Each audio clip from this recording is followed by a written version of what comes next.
And then we also saw one example. So let me, can you see my screen? Yes, Yes, sir. sir. Okay. Yes. So then we also saw one example of an orthogonal projection. It was, let me recall this because I'll need this example again in today's lecture. So I gave you one example. So what was that? So if suppose we have an inner product space V, and if suppose U is a subspace of V, which is of finite dimensional, it's a finite dimensional subspace of V. So V can be anything, but U is a finite dimensional subspace of V. Now, if we fix a basis, since U is a finite dimension subspace of an inner product space, so U itself is an inner product space, so finite dimension, so it will have an orthogonal basis or orthonormal basis. So let us take just fix an orthonormal basis of U. So let's say this is an orthonormal basis of U, and then based on this, we can define a linear transformation from V to V.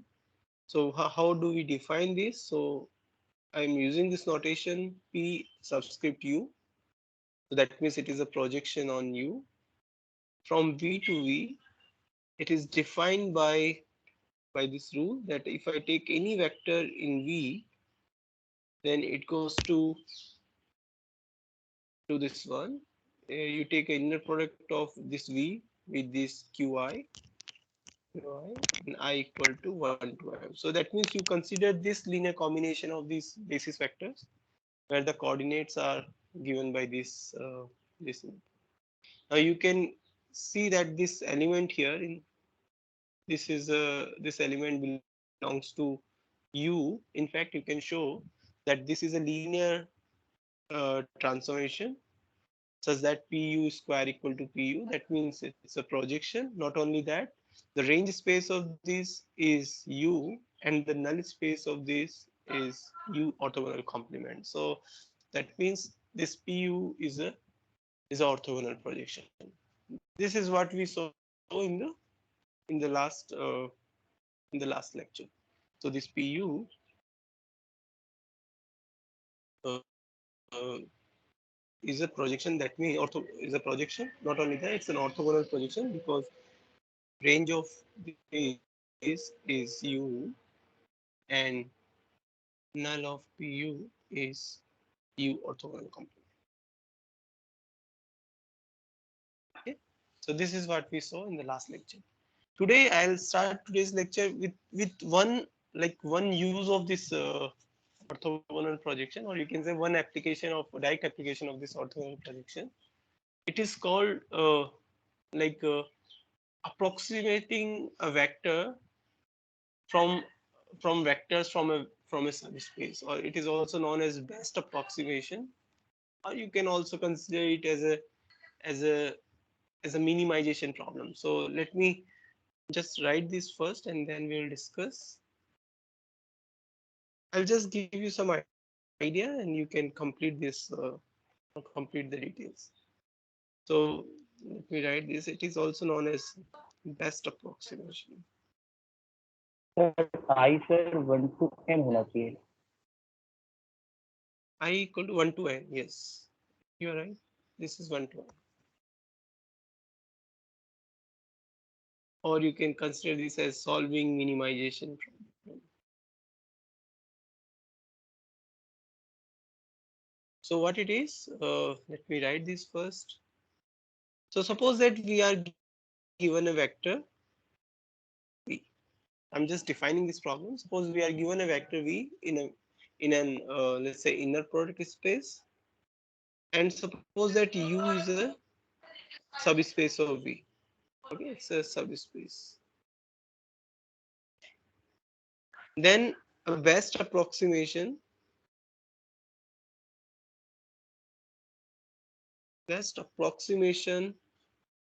to V by vectors in U is a vector U belongs to U such that, so in the language it might look like very like confusing, but when I explain it will be very clear. such that the length of this vector v minus u is less than equal to length of v minus w for all w belongs to u. So what I'm doing here, so I'm starting with a vector v here, and I'm also given a subspace u. So what I need to do here, I need to find a vector in the subspace u which is nearest to this vector v. So that means I'm finding a vector v which is closest to a vector in the subspace u. So I'm finding that vector u here. So that vector u I'm calling as a best approximation. So that means it is a best approximation of this vector v by vectors in u. So a best approximation to v by vectors in u is a vector u such that the length of v minus u is less than equal to length of v minus w for all w in u. That means this is the vector. You can consider this as a distance between v and u. So the difference of this vector v minus u, and if you take the length, you can consider this as a distance of v from u. So you can say that the distance of v from u is smallest or is less than equal to distance of v from any other vector, is less than equal to distance of v from any other vector in u. Okay, so this vector u is the closest vector to v uh, by vectors from vectors in u. Okay, so for example, you can understand this as an example in R2. For example, if I so look at this problem in R2. So suppose that we are in R2, that means here, and if so, how to solve this problem? You can get an idea from here. So suppose that we are in R2, and let us consider that so R2 with a standard inner product, and let us consider this as a subspace. Okay, x-axis as a subspace. So this is our u. So x-axis, sorry. So this is our u. Okay, this is our u.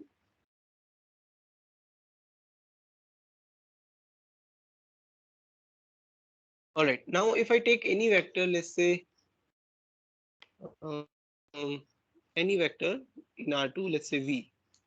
Okay. Now, can you tell me which vector in U would be closest to this vector V? perpendicular diagonal.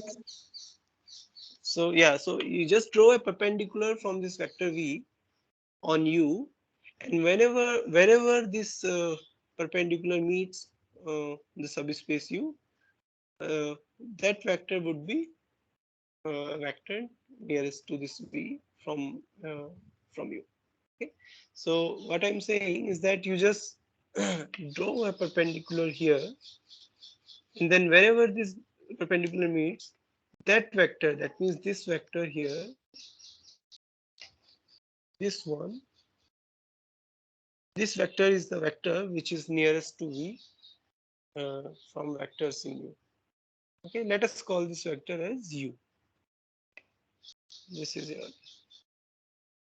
okay, and what would be this perpendicular? This perpendicular is actually V minus U. Right? This vector here, if you look at this vector is V minus U.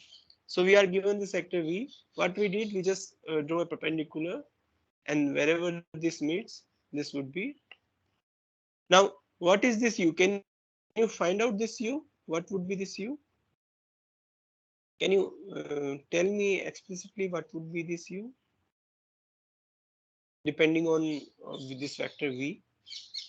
So if you look at this orthogonal projection, so this is what we did, right? We just projected this V on U orthogonally, right? We just drew a perpendicular on U, and then based on that we decided this vector U. This is the idea, and it's also very clear from this picture. So what is this? This U is basically the orthogonal projection of V on the subspace U. This is what we did. So basically this vector U is this one, VU. So now you know how to find this PUV. You know what how to find this orthogonal projection. If you look at this example, what you need, you just need, so you have a vector space V here, which is R2 for this example. Now this U is x-axis, so this is also you just need a basis for U. That basis you can take as E1, orthonormal basis of U. E1 you can take, and then you can compute this PUV, right? So what it would be, this PUV would be just you just write this as V Q1, which is just E1 I'm taking, and E1.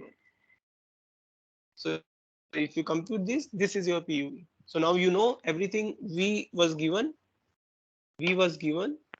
Even you know what orthonormal basis for U, because U is also given. So you can compute this. So you can tell what would be this factor U. So this way you can find closest vector or nearest vector to V from vectors in U. But then here this is R2, but in general also this idea works. I mean, at least we can guess that, okay, if, because we can, for any vector space V and a subspace U, if U is finite dimension, then we can compute this projection of V on this U, and we can claim that vector which we are obtaining by projecting this V on U orthogonally, that vector would be the nearest vector to V in vectors from U, right? So that is what is our guess, and then we will, in fact, one can prove easily that this vector, this which you obtain by projecting V orthogonally on U, this vector is the vector which is nearest to U, nearest to V. Okay, is it okay, the idea? So here you can prove this also. Let me write this as a result.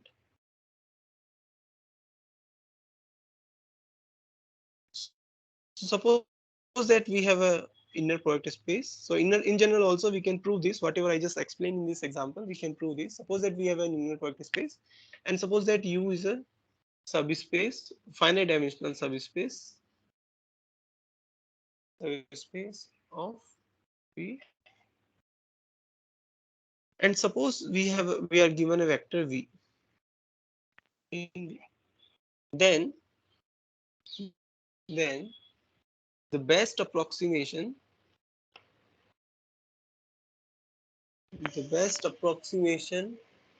to V by vectors in U is given by this vector P U V. That means by projecting V orthogonally on U.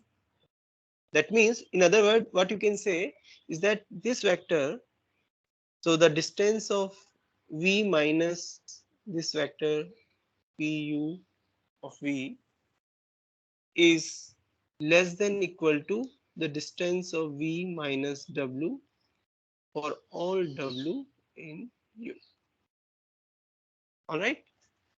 So this one can prove.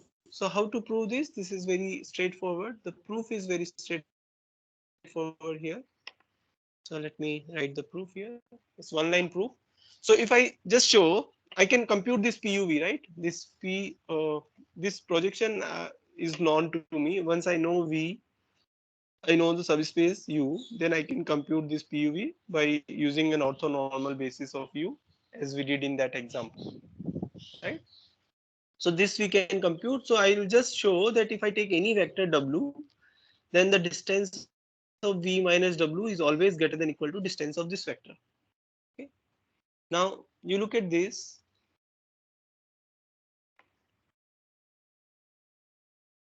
Let W be any vector in U. Okay. Now if you look at this one, V minus W square, the same thing I can write as V minus, I will add this vector PUV to this, and I'll subtract the same vector in this.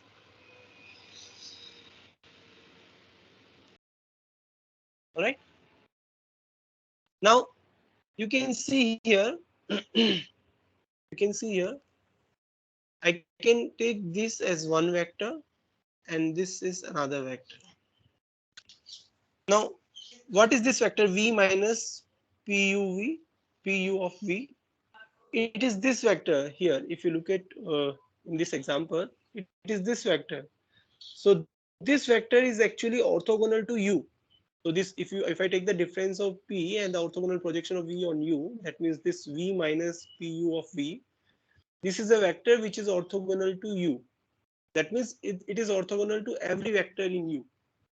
So this vector v minus puv, this is orthogonal to u, orthogonal to subspace u. And here this vector, where is this vector?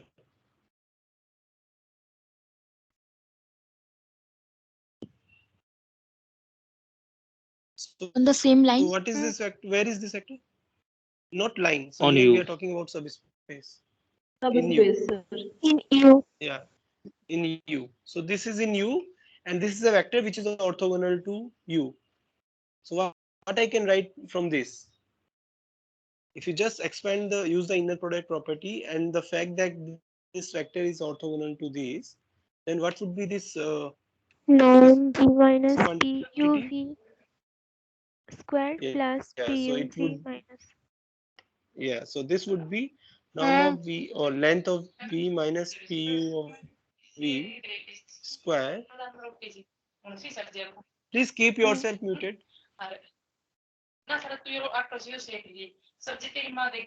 Hmm. Please keep yourself muted. If you're not asking anything, then please keep yourself muted. Now, this thing here, this is always less than equal to, or sorry, greater than equal to, because both these quantities are, you can see here, both these quantities, these are non-negative quantities because length is always non-negative quantity. So this is always greater than equal to length of v minus pu of v square, right? And you are done. This is what you were trying to show, that the distance of v and pu of v is always less than equal to distance of v and any vector w in u. So this vector p of v, which you get by projecting v orthogonally on u, is the closest vector to v. This is easy to compute once we know the vector space, once we know the subspace u and the given vector. Using that, we can easily find which vector in u is nearest to v. Okay. And now clearly, if v, so v, I have taken here v in the vector space v, but if v belong to u, so it can be in u also. Then this, what would be the nearest vector to this vector v? So if suppose this vector which I am starting with that belongs to u itself, and now if I looking the nearest vector in u to this vector v, what would be that vector in u? Sir So v U हो ही होगा. जाएगा. v itself v ही हो होगा. गया क्योंकि the distance is 0. Yeah. So now you can use this idea or you can use this result in solving this thing. So the exercise is following. I'll give you the idea, but you can complete the exercise. So the exercise is that find a polynomial. You just have to use this best approximation to this. So now this is, you can see the application of this, and it is of practical purpose. So find a polynomial p in, let's say, of degree 5, let's say, that approximates sin x, okay, on this interval minus pi to pi, as well as possible.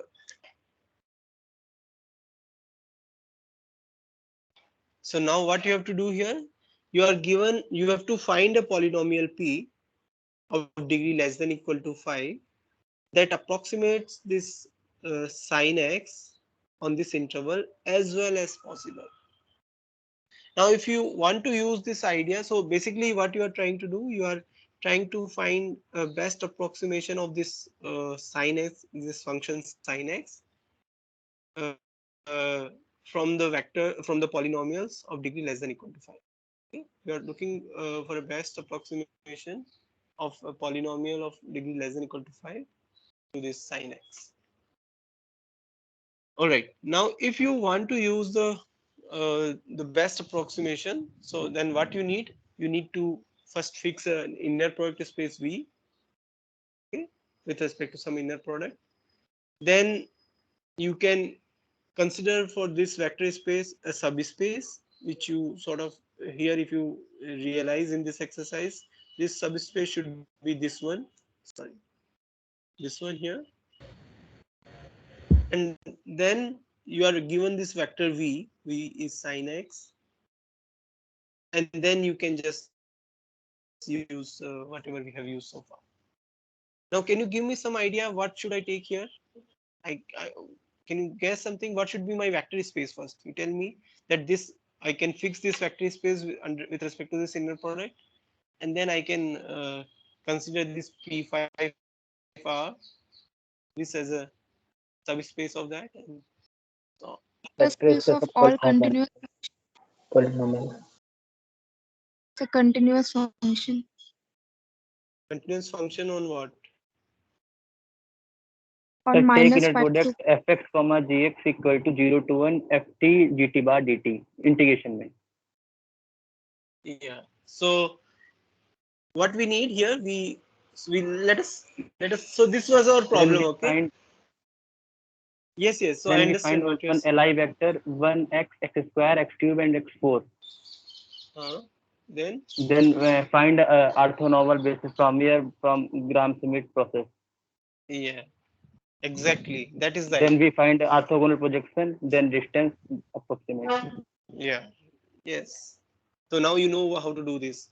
So this was the problem. So first you mathematically formulate this. Okay. So this is how it works. See, this was our problem. You first write the mathematical formulation, whatever things you require clearly.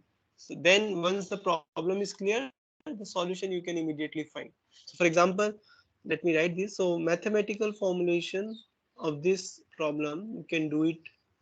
So I'm just writing this separately just for your understanding that this is how it works. You first mathematically understand that this is the problem. Once you formulate it mathematically, things would be very clear.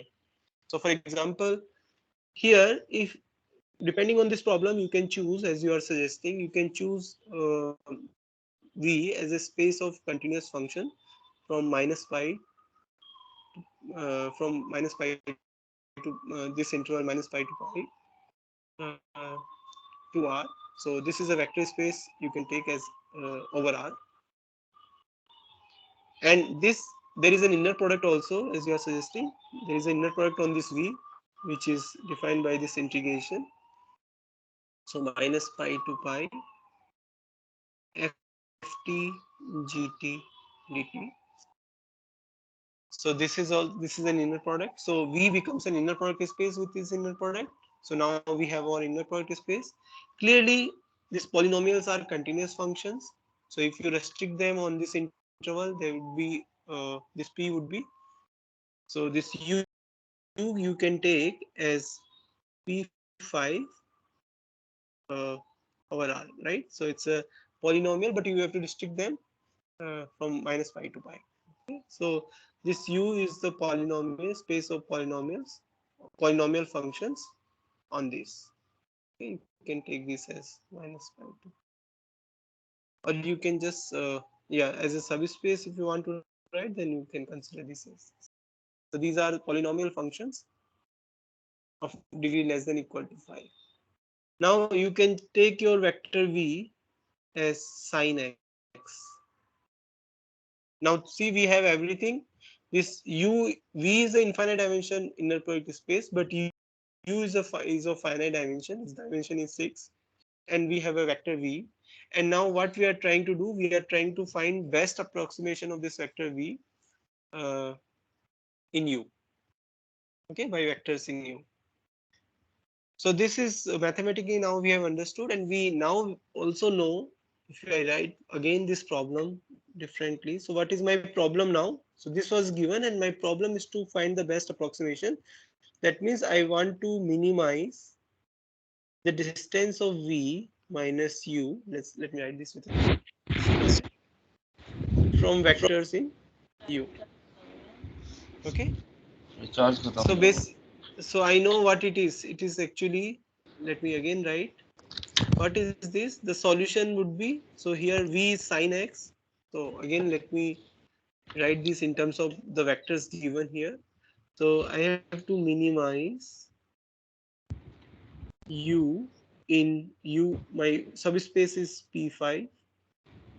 It's a space of polynomial functions on this interval. So you restrict your polynomials functions on R to this interval, and then this quantity here, what it is, you can just write it in terms of the inner product given here. So basically, it is minus pi to pi ft gt. So here ft gt both are same because v minus u, length of v minus u square is just inner product of v minus u with itself. So it would be sine x minus u square dx. Okay, so this is my problem. And since this is just the best approximation problem, I also know what would be the solution. So the solution of this problem would be from previous result. So from previous result, you can easily write that the minimum of this,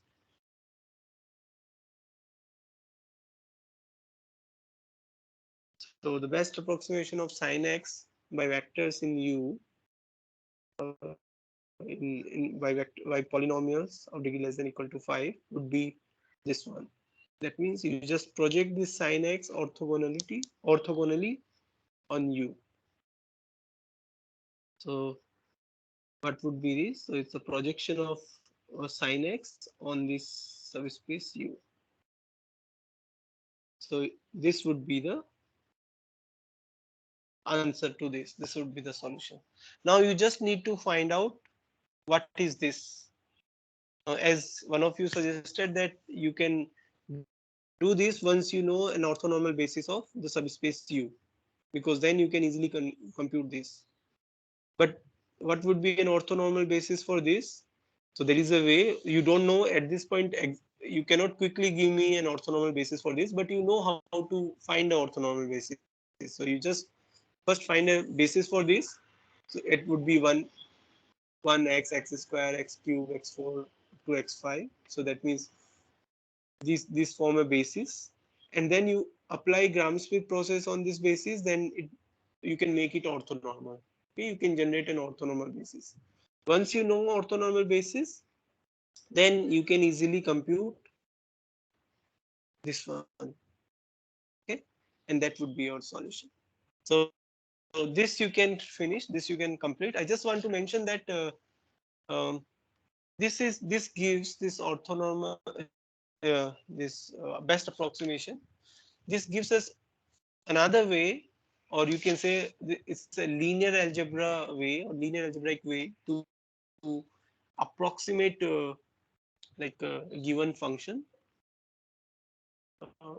And this also improves, for example, for this particular example, you can check that this also improves upon what we have learned in calculus. So in calculus, like we have a way to approximate sin x, right? The sin x, you can use the Taylor series expansion, and you can approximate sin x on this interval minus pi to y.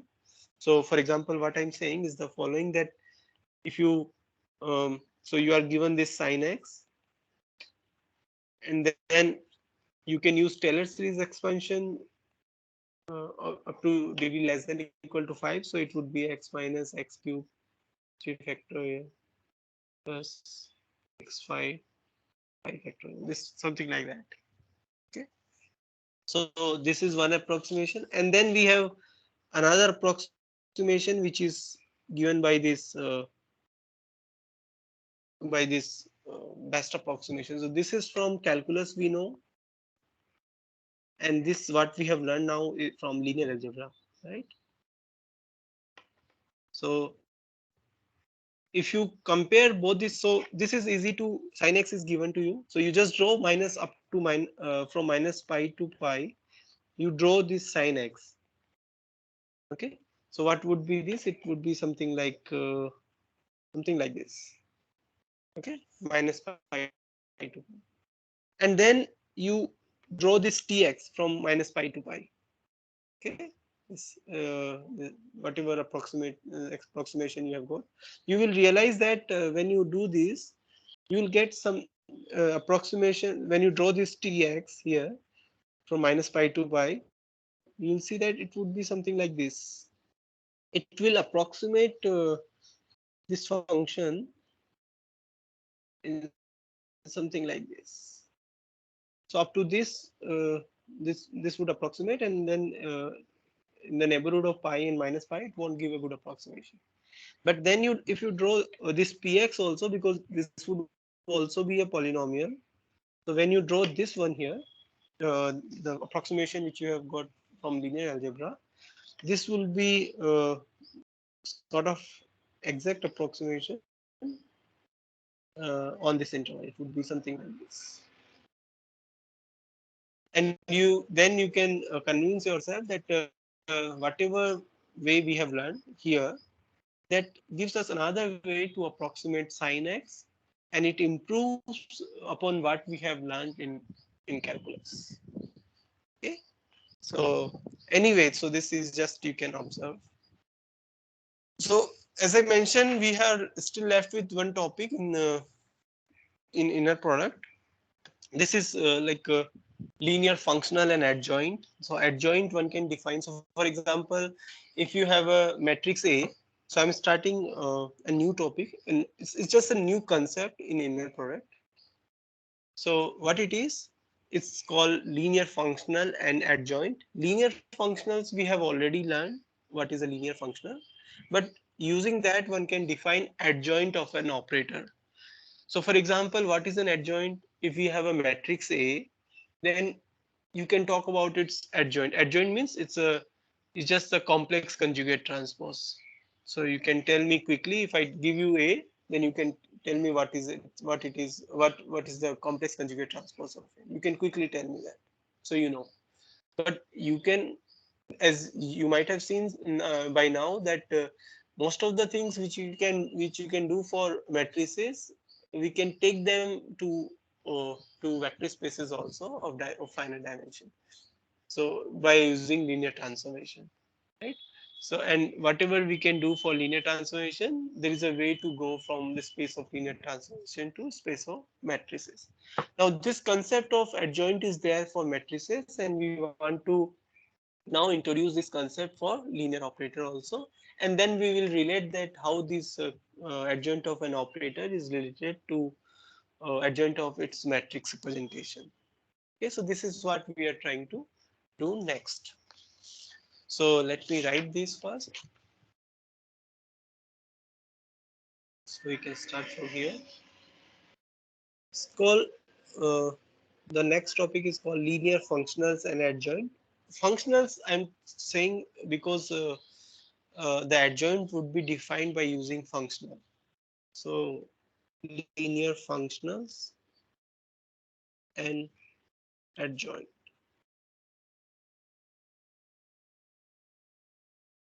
So uh, before I start this defining this, let me first make this observation. So let us start with by observing something. So at any point, if you have any doubt, you can stop me. Suppose that we have an inner product space V over the field F, let's say, where F is either R or C. Okay, so F is either R or C. Okay. And suppose that we have a vector U in V. Okay. Now, based on this vector U, we can define a linear functional on V. Linear function means it's linear transformation from V to F. So depending on this U, what I can do, I can define this linear functional. Let us call this F subscript U because it is defined by using this vector U. How it is defined?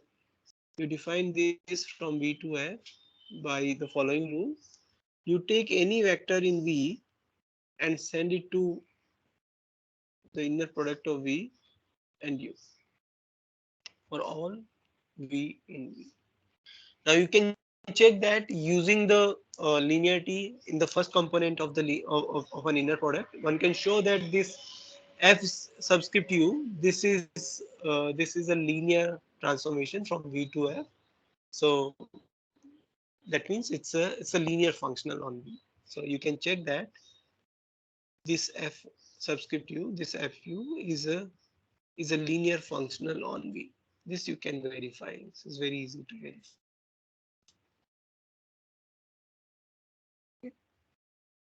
All right. So this we can do for any vector U in V. So for any vector U in V, one can define this F subscript U, this linear functional in V. But then the question is, can we do the other way also? That means, so can you tell me what would be the converse of this? What about the converse of this statement? So for every U, there is a linear functional uh, on V of this form, Fu of V is equal to this. Now, let me ask the converse question. Can you tell me what would be the converse of this? So the question is, can we say that the converse is also true? So the question is, how about the converse? So what is the converse here?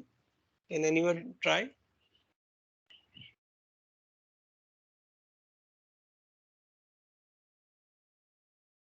So the converse is for a given f in v dash, that means for a given linear functional, does there exist a vector? Let's say this is just a vector. I'm giving you this notation because I want to say that this is related to f. So u is subscript f in v. So does there exist a vector this such that f of v is equal to inner product of v in f for all v? This is the question. And for this, the answer is yes if v is of finite dimension, and no if v is infinite dimension in the product space. So I'll give you one example. So the answer for this is not in general. That means this is not true for infinite dimensional subspace vector inner product spaces. Not true for infinite dimensional inner product space in general. But yes, if V is of finite dimension. So for finite dimensional product space. So first, let us look at an example of infinite dimensional product space where this is not true. And since for finite dimension in a product space, it is always true, then based on that, we will define adjoint. Okay, so let us look at this example here. So consider V as a space of all polynomials over C, all polynomial functions over C. So what it is? It's a space of all polynomial functions on C. or over C. Okay, and you take this inner product. If you take any two polynomial, then you send it to this one. So this is the inner product, okay, defined on V. So you consider this inner product space. So what we have to do here, we have to show that if there exists. So in order to say that this is false in an infinite dimension vector inner product space, what I need to say? Can you tell me what is sufficient to prove that this question is not true, is or is, it cannot be given, can it may not be true or need not be true in infinite dimension inner product space? So what would be enough to show here? Can you tell me? So I want to say that this question is not true, or we cannot answer this for infinite dimension. If I want to say this, what I need to prove or what I need to show?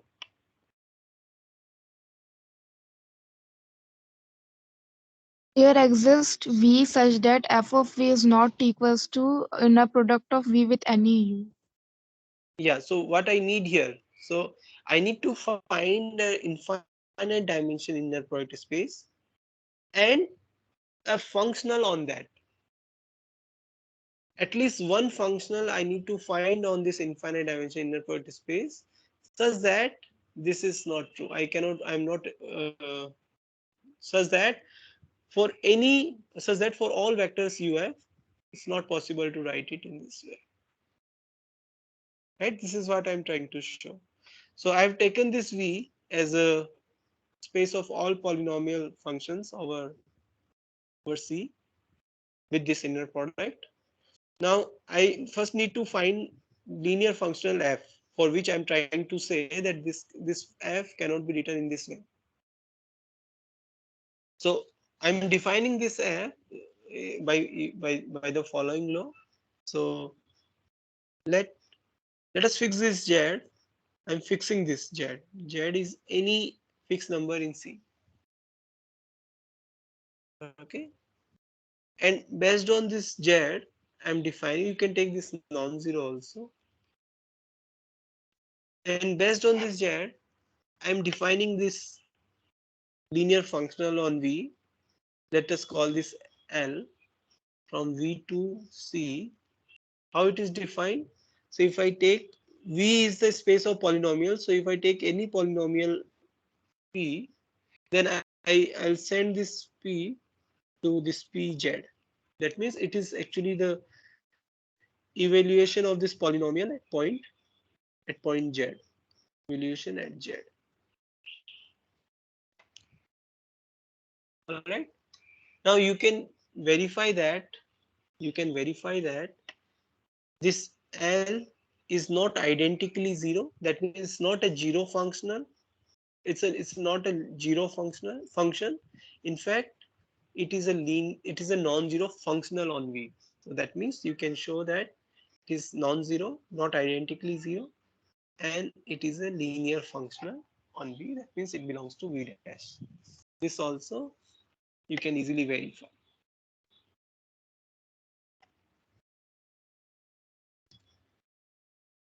So can you check that this L is non-zero? Constant polynomials. Yeah, yeah. So this is non-zero and this. Okay. Now the question is, can we find? So if I want to look at this question again, so can I say or can I find a U such that this f of v, which is now L of v here, L of v is equal to v inner product of v comma u for all v. So the question now again, question is, does there exist? So does there exist a polynomial? Let's say RT in V is the space of polynomial such that such that L of P is equal to inner product of P with R for all polynomial P in V. V is actually this one. Right? This is our V. So this is the question. And the answer, as I said, for this function, you cannot find this. This is what we are trying to do. And how to show that? So if suppose there exists, so the answer is no. Answer is no. Why this is? Because if suppose there exists, suppose that there exists such a polynomial RT in PC such that L of P is equal to inner product of P and R. Suppose that there exists such a R for all P in space of polynomials PC. Okay. Now, by definition, what is the left hand side here? What is L of P? P How of is Z. this function? Yeah, it's a P Yo, of Z. Z, right? P of Z. And what is right hand side? It is the inner product. So it is inner product from integration from 0 to 1 Pt RT bar dt. This is true. And these two things, so these two are equal. So you can say that this is also Pz is equal to this one. And this is true for all polynomial P. Right?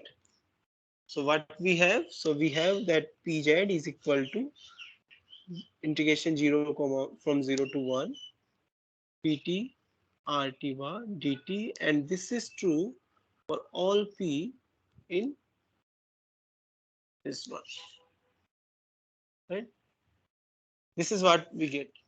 Now, in particular, if I choose my P, so let's say, so let us set this HT as, so let us consider this polynomial T minus Z. Z is a fixed quantity and T is just a variable. So consider this degree 1 polynomial.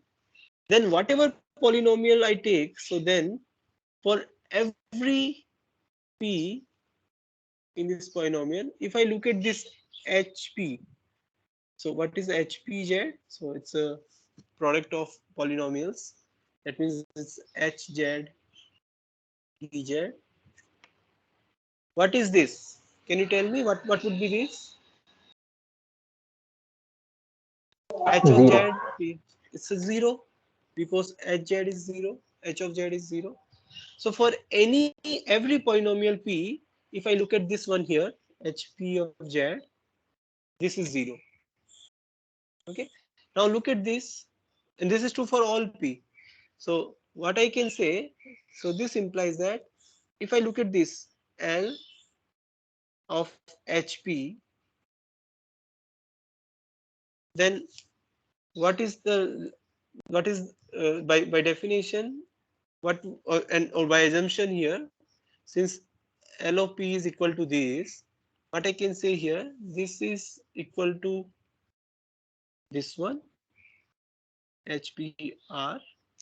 So the left hand side here is 0 because by definition left hand side is this one, but this is 0. And what is right hand side? The right hand side is equal to 0 integration 0 to 1 HT PT RT. So H and R, they are fixed, but this is true for all P. Right? So what we can say that this integration here is 0 for all polynomial P. So let me write this. So this implies that this integration is 0 for all polynomial P. Sorry, dt is 0 for all polynomial P in this. Right? So in particular, if I take PT as, let's say, HT bar RT, so this is bar. RT, then what it would be? Then this implies that this is 0 mod of HT square mod of RT square dt. This is 0, right? But then this implies what? What does this imply? If this product is 0, what can we say? This implies that HT, this product is 0.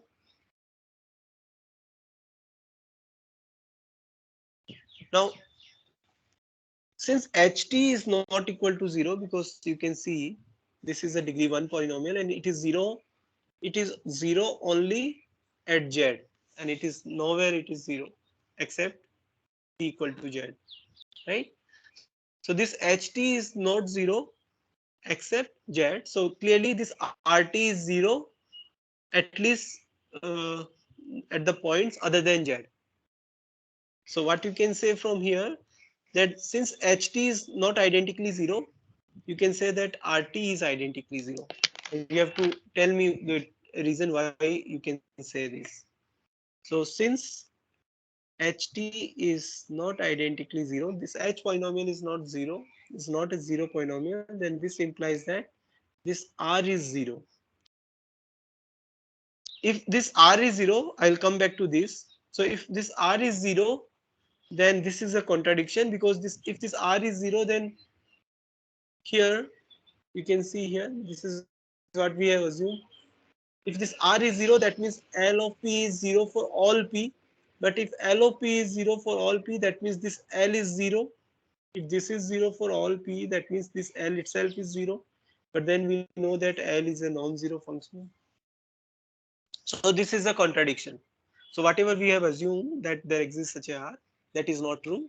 And therefore, we cannot find such a this functional, for this function we cannot find this R such that L of P is equal to inner product of P comma R.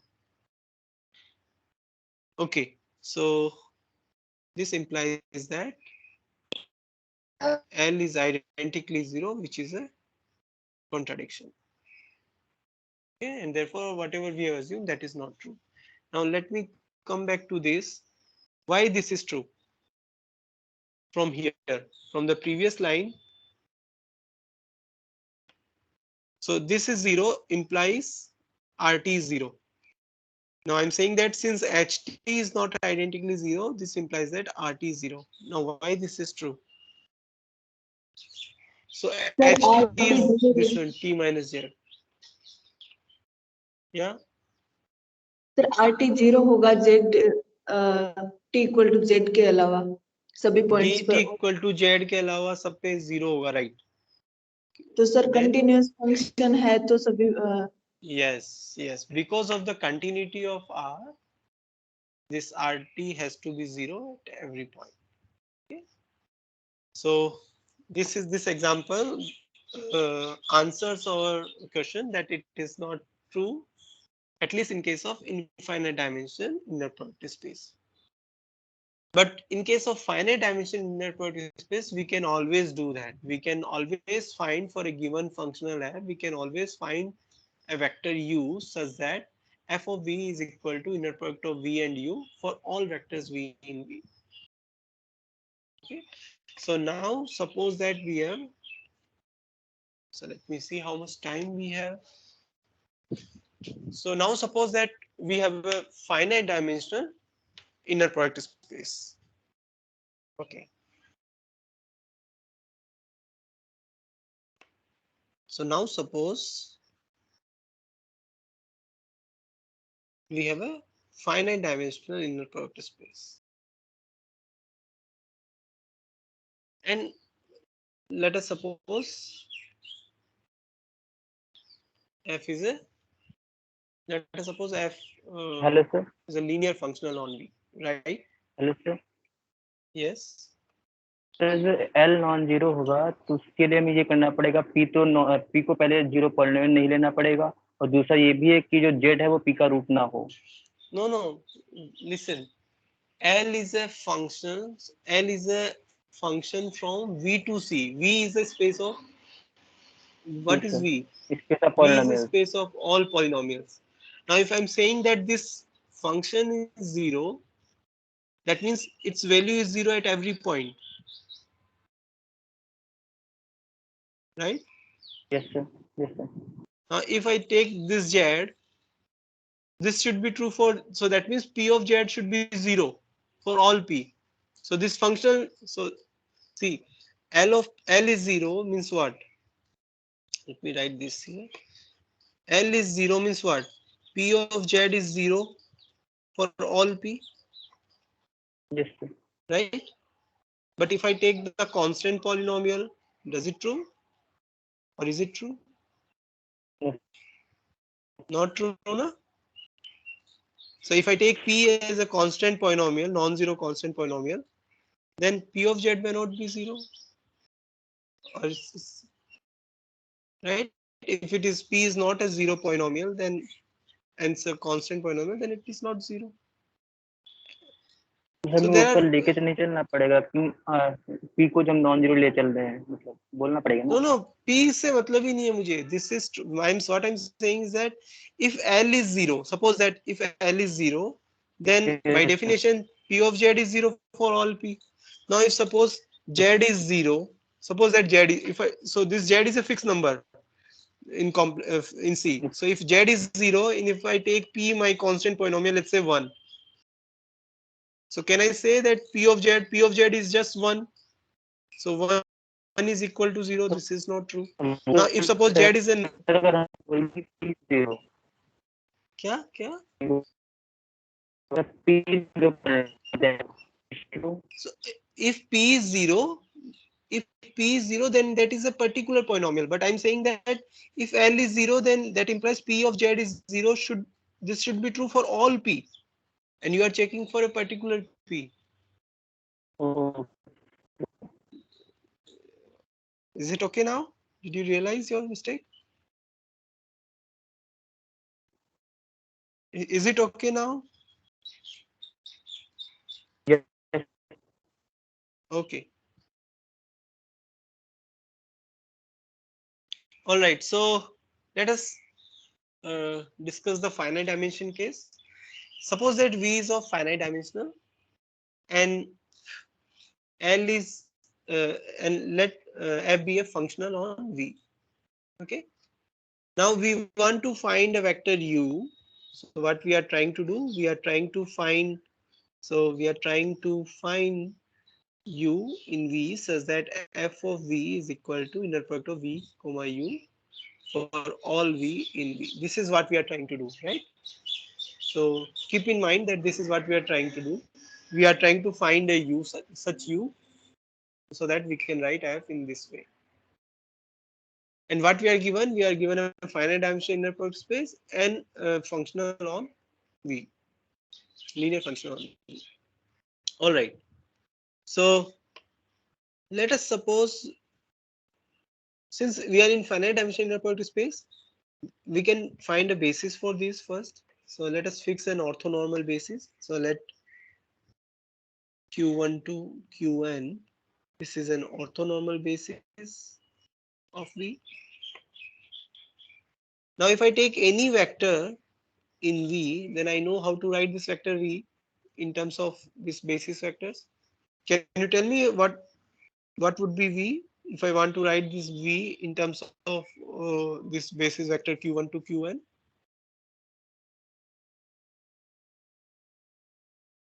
What would be this vector V? Summation of Summation I equals to 1 to n inner product of V with Qi into Qi. Right. So this is, now if I take f of V, then what would be this? So this would be f of this summation I equal to 1 to n V Qi. Now can I take this f inside yes, summation sir. inside because of linearity? So I can write this I equal to 1 to n V Qi, the inner product of V with Qi. This is just a scalar, right? So it would be f of qi. Now this f, this is a scalar here, and f is a linear functional. So f of qi, this is also a scalar. So I'll write f qi first here. Okay, at this. So I'll just rewrite this thing. So I'll write it as f qi. Same thing, v comma qi, because both are scalar. So I can write it in this. Now I want to take this f of qi here, this term inside this inner product, because I want to produce a vector u. Keep in mind that this is what we are trying to do. We are trying to produce a u such that f of v is equal to this for all v. So I'm trying to do that. Now can I take uh, this inside? If I want to do that, then what it would be? So basically what I'm saying is that I can take this, I can write this as fqi bar qi. Sorry, right? And then since this summation is over indices I, so we can take this summation also inside. So it would be, you can check that this is just because this follows because of the inner product and linearity of v. So this would be v summation I equal to 1 to n f of qi bar qi. Now you can check that whatever vector I have produced here, I can call this as u. I can call this vector as, let's say, uh, this vector as u. Let's say. So let me write this again. So this vector I can call as u, and you can see that this vector doesn't depend on v.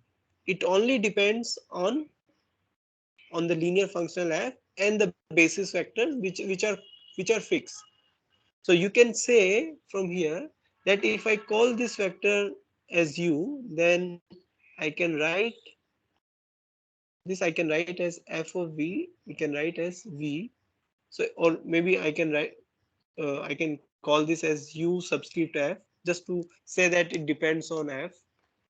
So this is just u subscript f. So we can write this v f as this way.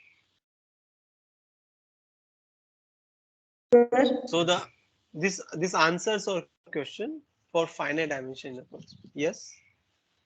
Sir यहाँ से ये भी कह सकते हैं ना, ये u unique होगा.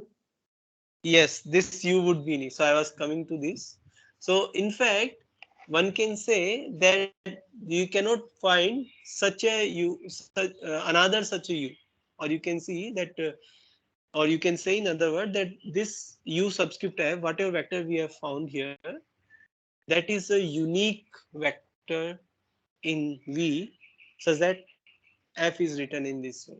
Or what I'm saying is the following, that you can also say something about the uniqueness. So how to show that it is unique? So suppose that suppose there exist uf and wf, two vectors in V, such that f of v is equal to inner product of v comma uf, and this is also equal to inner product of v comma wf. This is true for all v. Suppose that this is true. Now what does it mean? It means that v u of f equal to v w of f for all v in v. Now why from here we can say that wf is equal to u of f, uf? So what we can say from here, from here we can say, if I take this to other side, I can say v minus uf v comma uf minus wf equal to 0. This is true for all v. Now can you say from here that uf is equal to wf? Yes, UF minus WF must be 0. Why? Sir v Sir, तो कुछ क्योंकि V ले equal to क्योंकि UF V minus WF. 0 होगा. For Yeah, all so V. yes, so here this is true for all V. So in particular, if I take V as UF minus WF, then what it would be? It would be UF minus WF, comma UF minus WF equal to 0. But what is this side? This is the inner product of a vector with itself. This is 0 if and only if, because of the inner product property, UF minus WF is 0. But this implies that UF is equal to WF. So this is also whatever vector we have found, that is also unique. Okay. So now you can see that this way, so what we have seen, that if we have fixed a vector in U, then depending on this vector U, we can define a linear functional on the vector space. And if on the other side, uh, if we start with a linear functional or an element in V dash, then we can find a, there is a way to find a unique element in V. So this, using this, we can define an isomorphism in fact from V to V dash. We'll see that, but this is what you can say from here. So conclusion is that if V is a finite dimensional inner product space and F is a, so from this observation, what we can say that so let me write the conclusion from whatever I did here. Uh, so the conclusion is the following, that if V is finite dimensional inner product space and F is a linear functional on V, then there exists a unique vector, let's say U F in V, such that F of V is equal to inner product of V and U, all V in V. This is what we have proved. Okay. Now with this preparation, I can define adjoint of a linear operator on an inner product space. All right. So let us define that. So I am defining first what is an adjoint of a linear operator, and then we will see whether whether adjoint of a operator exists or not. Okay. So let us first define this. So what I'm going to define is adjoint of a linear operator, operator on an inner product space. Okay. So let us define this. So let V be an inner product space. So I'm giving you the definition first, and then we'll discuss. So suppose that we have an inner product space V, and T be a linear operator on V. That means it's a linear transformation from V to V. Then this T has, then we say that this T has an adjoint. T has an adjoint on V if there exists a linear operator S on V such that this expression is true, or this expression holds. So if you take the inner product of T of U and V, this is equal to inner product of U and S of V. This is true for all vectors UV in V. Okay. So this is the definition of an adjoint, that if we have an inner product space V and a linear operator T, then this T has an adjoint on V if there exists a linear operator S in on V, such that this expression is true. then we say that T has an adjoint, and this S is called adjoint of T. Okay, so this S, this linear operator S is called adjoint. So N S is called an adjoint of T. We'll see whether adjoint is unique or not in the next. So this is the definition, and we are not talking about existence of an adjoint at this point. But what I'm saying next is that we don't know whether adjoint of a linear operator exists or not. But if it exists, it is unique. There cannot be two adjoint of a linear operator. So if T has an adjoint on V, then it is unique. That is what I'm trying to say here. So you can say that if, so this is the definition I gave. Now, based on this definition, I'm saying further that if T has an adjoint on V, then it is unique. I don't know whether adjoint will exist or not, but if it exists, there cannot be two. So how to prove this? So suppose that so proof, here we can prove this. So suppose that T has two adjoints. Let's say S1 and S2. So let S1 and S2 be two adjoints of T. Okay. So what does it mean? By definition, this implies that Tu of V, inner product of Tu and V, is equal to inner product U S1V, and this is also equal to, because S2 is also in an adjoint, so it is also equal to this one. And this is true for all U V in the vector space V. Okay, so what we can say from here, that U S1 of V minus S2 of V is equal to 0 for all UV in V. Okay, now from here, what we are trying to show, we are trying to show that S1 is equal to S2. This is what we are trying to show, right? Now what we can say from here, so this expression, whatever I have written here, this is true for all U and V, for all vectors UV in V, in the vector space V. So what we can say from here,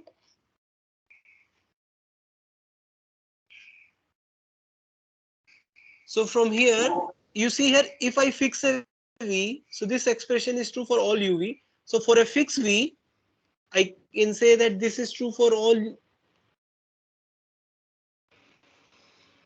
S1V minus S2V is 0 for all U in V, right? If I fix V and if I vary U, then this is true. But then, as we gave similar reasoning previously, using the same reasoning, we can say that this implies that S1V is equal to S2V.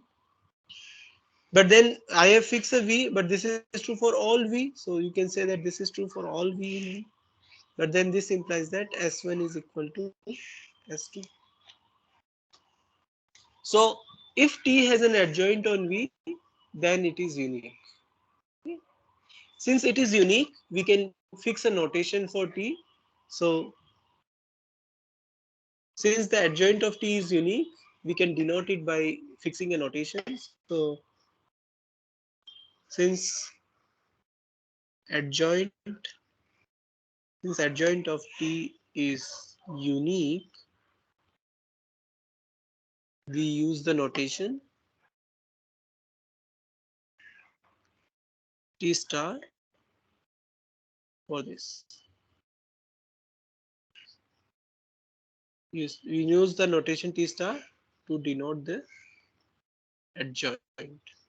adjoint of T. Okay.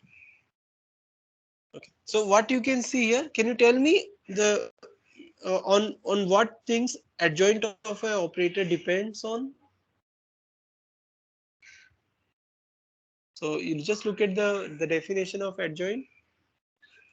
What things adjoint of an operator depends on.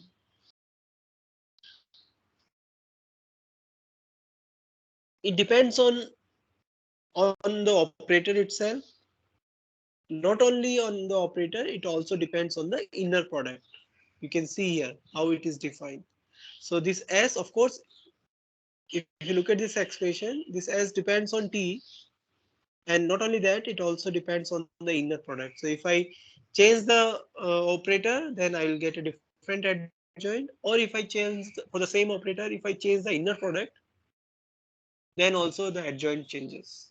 So adjoint of a operator not only depends on T but also on the inner products. So this is also an important point here to mention, that T star depends not only on T but on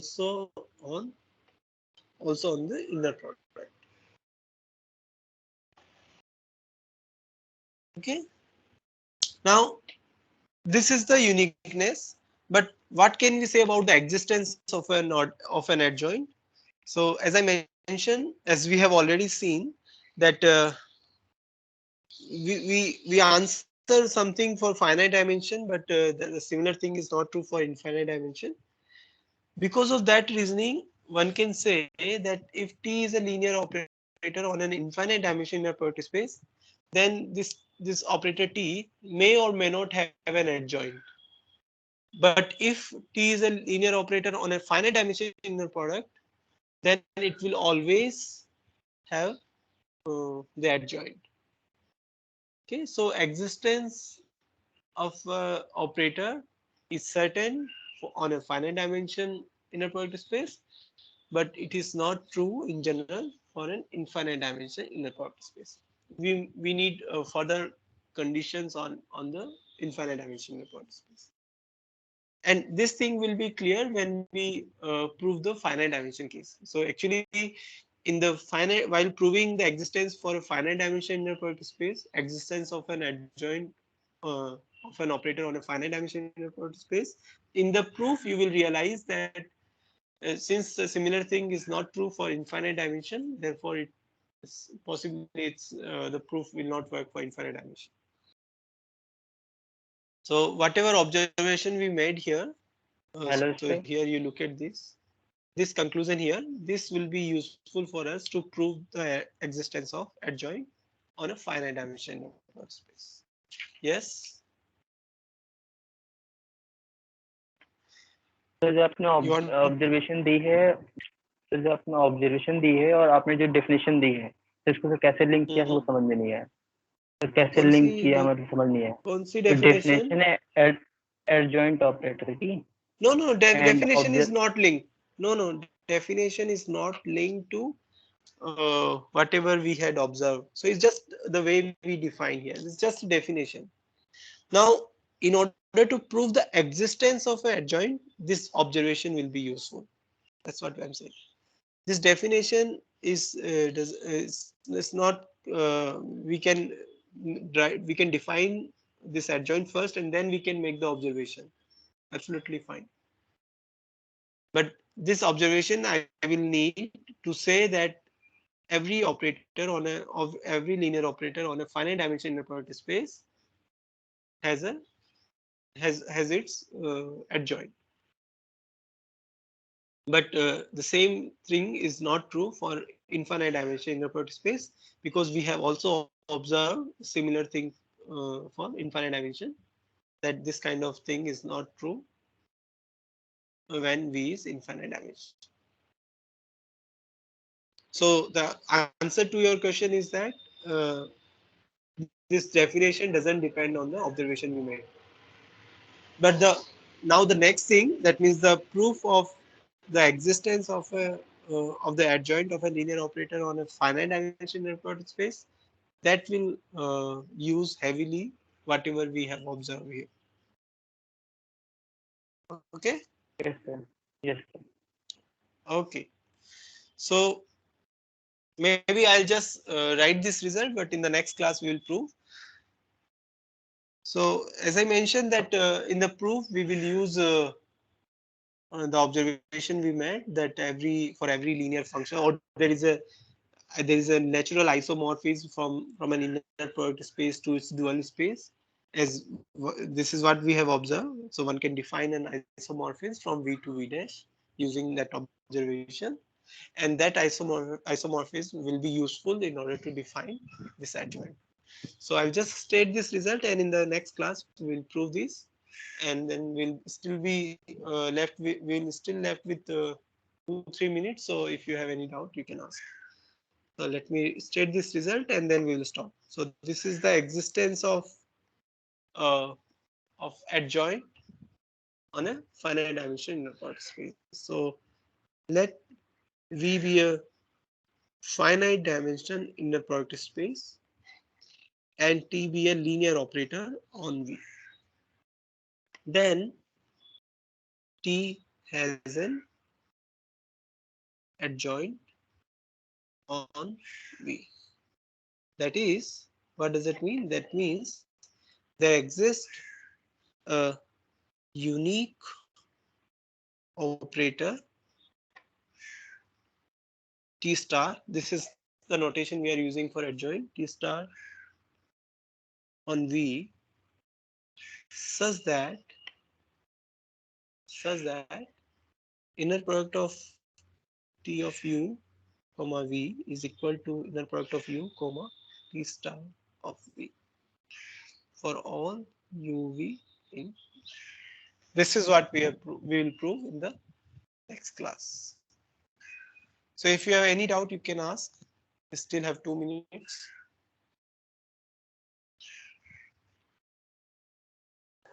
So, can Yeah. adjoint be defined on linear transformation? So we are defining this for linear transformation only. So here we are defining we are talking about linear adjoint of a linear transformation. So operator is a linear transformation. So it is uh, so you are saying that for general transformation, this is what you Yes, are sir. saying. Yes, sir. So that means a linear transformation from V to W. Yes, sir. So basically, that is like you need to see how you want to if you look at how these things are defined. So you are using inner product. So basically, you need a sort of same inner product on the codomain also, right? Because T of U, you are taking the inner product of an element in domain and in the codomain, right? Here, if you look at Yes, sir.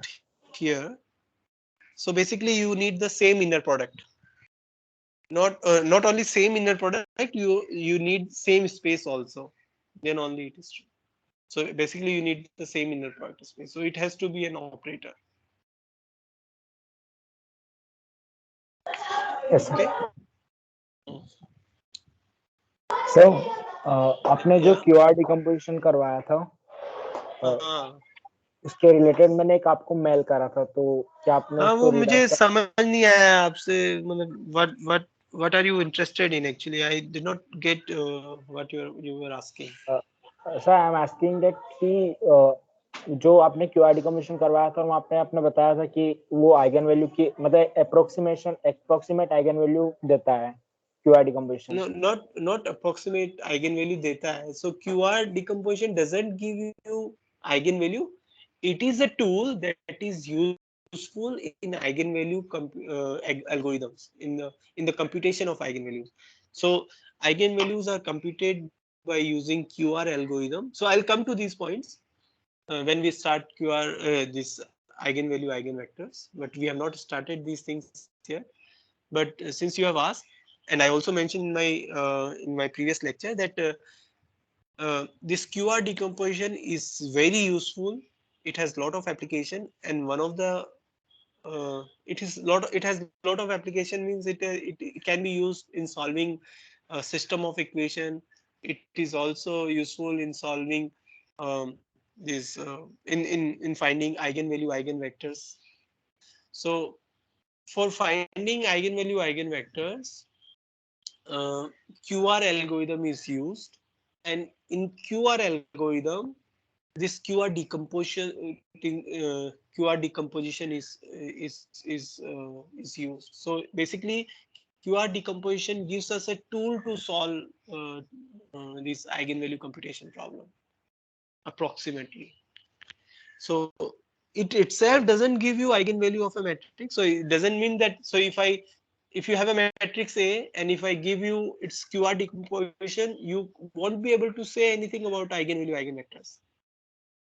You need to do further a few things in order to say something about the eigenvalue eigenvector. So that means basically for this A, you need to transform this A into a simpler form. If you remember in my lecture, I said that what is this QR algorithm? The basic idea of this QR algorithm is that if you are given a square matrix A, then it converts or it transforms this matrix A into an upper triangular matrix. Because for upper triangular matrix, finding eigenvalues is very easy because it's just the eigenvalues on the diagonal entry. So what this QR algorithm does, it transforms A in an eigenvalue preserving way. That means you transform this A under some similarity transformation to some other matrix U, such that this A and U have the same eigenvalues. And this in this transformation, this QR decomposition is used. Okay. Yes sir, मैं भी यही कहना चाह रहा था कि मतलब वो अप्रोक्सीमेट अप उसकी हेल्प से अपन आइगन वैल्यूज फाइंड कर सकते हैं अल्टीमेटली। यस। और सर हमने अभी रिसेंटली ही ओडी में सिस्टम ऑफ ओडी पढ़ रहे हैं, तो वहां पे सिस्टम ऑफ ओडी अगर इन पर्टिकुलर अपन कांस्टेंट मैट्रिक्स लेते हैं तो वहां पे आइगन हायर ऑर्डर में आइगन वैल्यू फाइंड करना डिफिकल्ट हो जाएगा, तो वहां पे इसका यूज करके सिस्टम का सॉल्यूशन अप्रोक्सीमेट फाइंड किया जा सकता है। Yeah, so not only for this, whenever there is a matrix and you need to find eigenvalue, whether you are solving system of equation or you are doing some other thing with the matrices. If you need eigenvalue eigenvectors, there is no way to compute eigenvalue eigenvectors exactly for a generic matrix, for a general matrix. You need to compute them approximately. So you need this algorithm. So no matter whether you are solving a system of differential equation or some other thing, if you need eigenvalue eigenvectors, you need to use this algorithm, or you need to just approximate. ये सब but जो आपने अभी just बोला कि यहाँ पे कुछ और भी चीजें लगेगी जो यूज होगी अप्रोक्सीमेट करने के लिए, तो वो तो मतलब या तो हमें आप so your question is no, so I understand now. So you want to understand what is this QR algorithm? This is what you are saying? Yes, sir. So you want to learn. So I can, that is. So you just say that, sir, I want to know how to understand, how to compute this eigenvalue eigenvectors. So I can give you a reference. Okay, I can give you a reference for this. You just read it, and if you have doubts, you can discuss with me.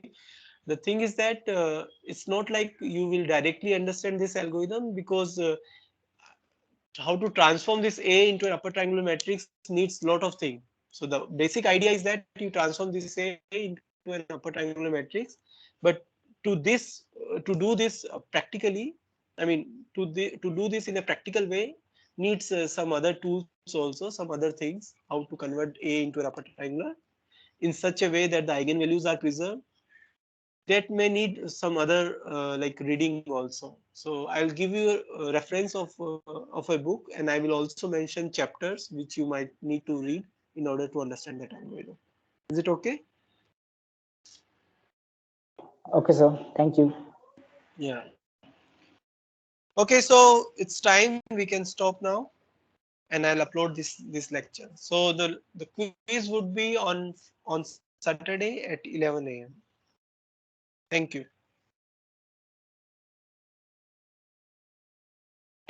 Thank you, sir.